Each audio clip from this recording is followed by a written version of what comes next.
So right now, we want to welcome to the show, and we're pleased to have both of these gentlemen joining us this morning, Senator John McCAIN and Senator Scott Brown. Good morning, sirs. How are you this morning? Hello, John. How are you? I'm doing fantastic, and good morning, Senator Brown. It's nice to have you joining us on the phone this morning as well. Hey, John. I'm pleased to be on. It's very excited to speak to the folks from Arizona. This is great. I want to get right to the big news of the day. Obama's prepared to make remarks this morning in regards to the next step in pushing his health care plan. First to you, Senator Brown, your thoughts on the use of reconciliation, given the fact that, your victory took away their supermajority, and up until then they still hadn't used their majority to push anything through, and now it looks like they're willing to go what everyone's calling the nuclear option on this. I'm just curious to get your initial thoughts, especially given, how much your victory in Massachusetts meant to the future of health care. Well, thank you for the opportunity to be on, first of all, and talk about this issue. I think it would be a very big mistake, and they would pay for it in the midterm elections, because when you're using political chicanery, as I call it, in parliamentary maneuvers to basically affect 1/6 of an industry that creates massive amounts of jobs in our country, and doing it without true bipartisan support. For example, when they dealt with the civil rights issues or Social Security or other things that affected bills that affected people's lives, they had true bipartisan support, 77, 75 votes. This would not be bipartisan at all, and it would send a terrible message that, hey, regardless of what the American people want and regardless of what the opposition party wants, they're going to ram through a health care bill that's going to cut Medicare by $500 billion. They're going to raise your taxes. The cost of this is going to be over $1 trillion. You're going to have longer lines, lesser care and coverage, and this isn't the way that the American people want business done in Washington. Senator McCAIN, why do you think... Are they stuck between a rock and a hard place where they have to do something? I mean, it seems like everybody's in agreement that going the route of reconciliation is nothing short of, or what could be nothing short of disaster. Are they at the point right now where they're so worried about these midterm elections, they're willing to cut their losses for those Democrats that are up for re-election this year to go this route?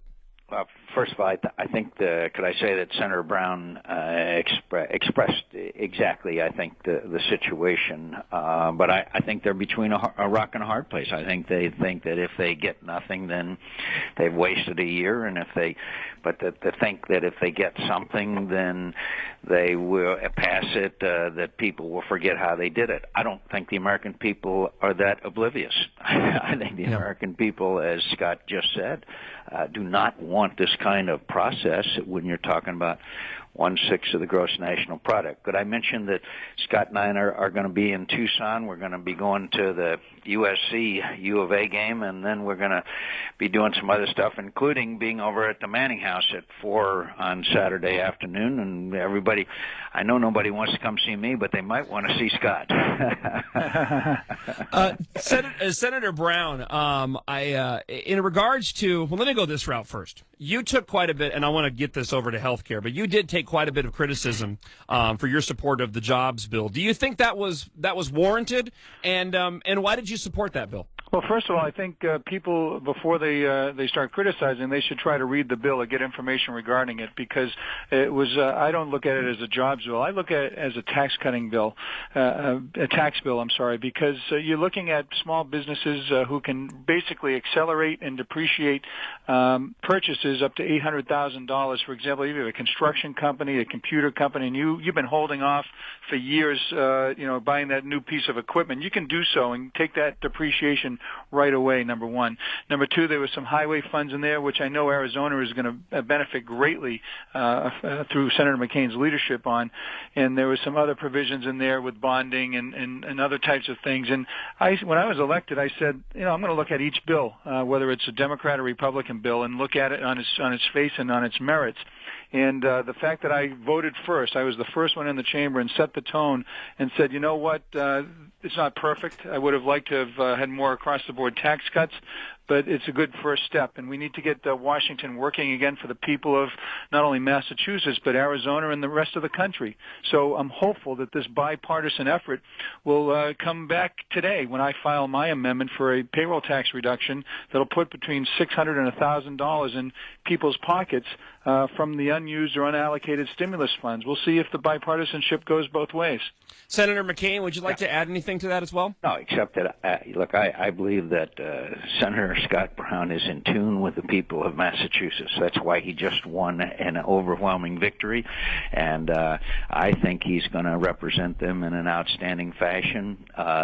He won a huge number of independent voters who want him to behave in using his best judgment, and that's his best judgment. By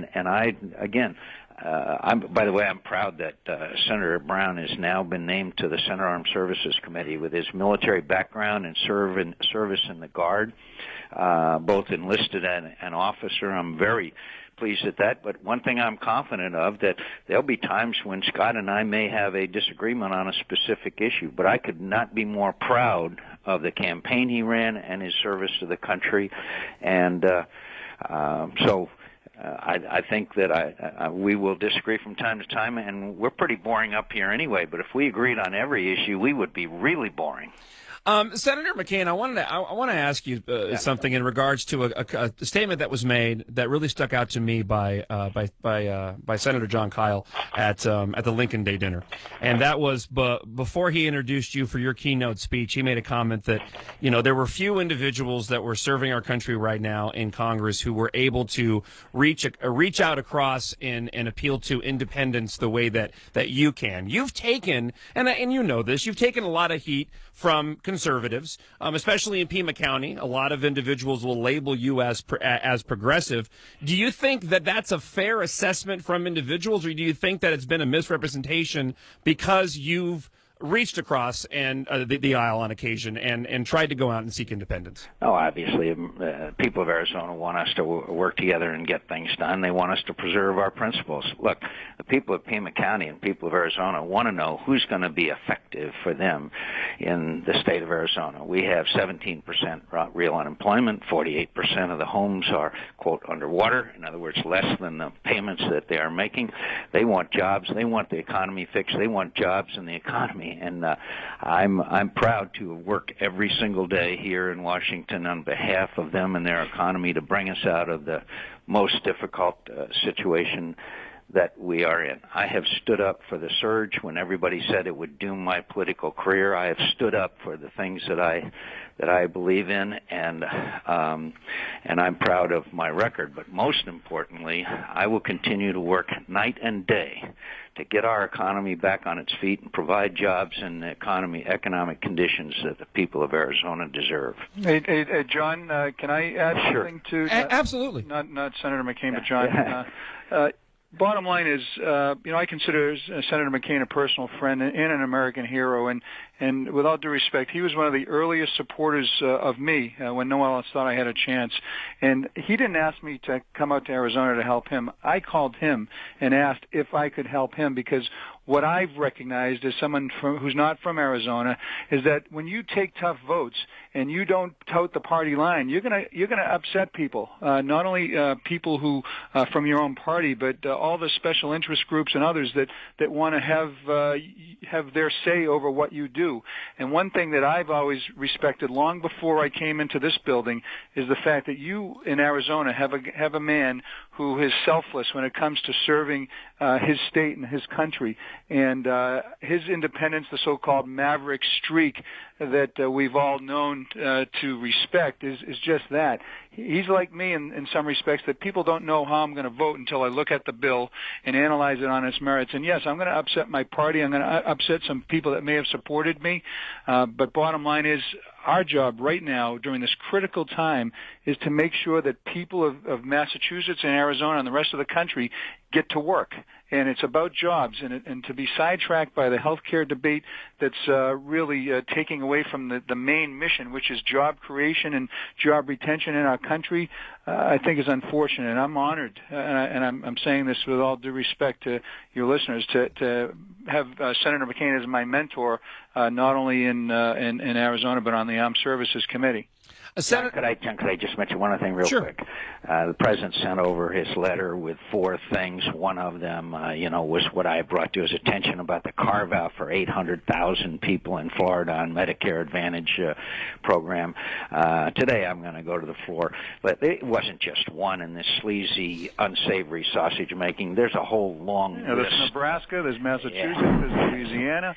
There's $100 million for a hospital in Connecticut. It's to say that he's going to fix this sleazy Chicago-style wheelin' dealin', backroom wheelin' dealin' they did by just accepting revoking the one thing that I brought up at the Blair House is, it's ridiculous. And the message the American people are sending, start over, stop now, start over.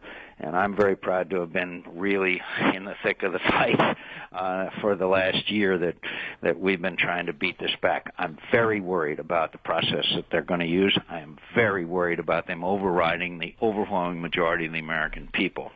Senator McCain, the narrative that we're seeing right now in this midterm election, and especially in this race in particular, is you're seeing not only in your GOP opponent, but also in the what will more likely become the Democratic candidate, Rodney Glassman, and his ever exploring mindset. But it's this idea that there needs to be new leadership, and you're seeing this narrative played out in Tea parties across the country. And I think even Scott Brown. Senator Scott Brown is an example of that as well. How do you support that narrative, but at the same time also tell the voters that you are the person that needs to go back to Washington to be their voice as well? Well, I noticed yesterday that the Tea Party people had announced that they are not endorsing in this race. I look forward to continue to working with them. They are a new political force and a very important one. All I can do, John, is repeat what I said to you before. Yeah. Who is going to be most effective? When the Republicans regain the majority, I will be the chairman of the Senate Armed Services Committee. That means Yuma, Davis Mountain, Luke Air Force Base, Fort Huachuca, the Yuma Proving Ground, all of the defense efforts, Raytheon, all of the defense efforts that Arizona is a part of, support of the men and women in the military. And also, I'm also on other committees and working very hard for jobs and the economy. Who can be the most effective on behalf of the people of Arizona who are hurting in the worst possible way? That's why 32 mayors have endorsed my candidacy. That's why the chambers of commerce have endorsed my candidacy. That's why veterans are strongly support. That's why the Citizens Against Government Waste just endorsed me, because we need to stop the spending, we need to get our fiscal house in order, and we need to create jobs. So, hey, John, can I add something to that? Sure. There's one person long before it became chic in Washington to talk about government waste and earmarks and trying to get the fiscal house in order, and that was Senator McCain. That's something I learned, when I was a bit younger, that he was the one who's in people's faces about the government waste, and it's not new. He's been doing it for years. So people who are call themselves Tea Party supporters. The way I look at Tea Party supporters are people that are fed up with government interference in their lives, government control, how they're going to spend their money, government spending and wasting. And those are Democrats, Republicans, independents, young, old, rich, poor, happy, sad. And those folks are sending a very strong message. And if they want somebody who's going to, who has the experience during these critical times, that's why I'm taking time away from my family to come out there this weekend. I think it's that important. And I think the Tea Parties are one of the most important political developments in recent American history. Senator Brown, before I know we got to run. Okay. I thank you very much. We'll look forward to coming down to Tucson and being in Phoenix and going to the basketball game. And we'll be at the Manning House at 4 on Saturday afternoon. And it's really going to be a great weekend we're going to have. I'm also going to give Senator Brown a little Mexican food, which I'm sure he's going to love. Senator Brown and Senator McCain, thanks so much for taking time out this morning. I know your schedules are busy, and we hope to get you both on again real soon. Well, I'm looking forward to coming out to Arizona. I've never been there. I'm very, very, very excited. Thank you. Thank you, sir. Bye. Bye-bye.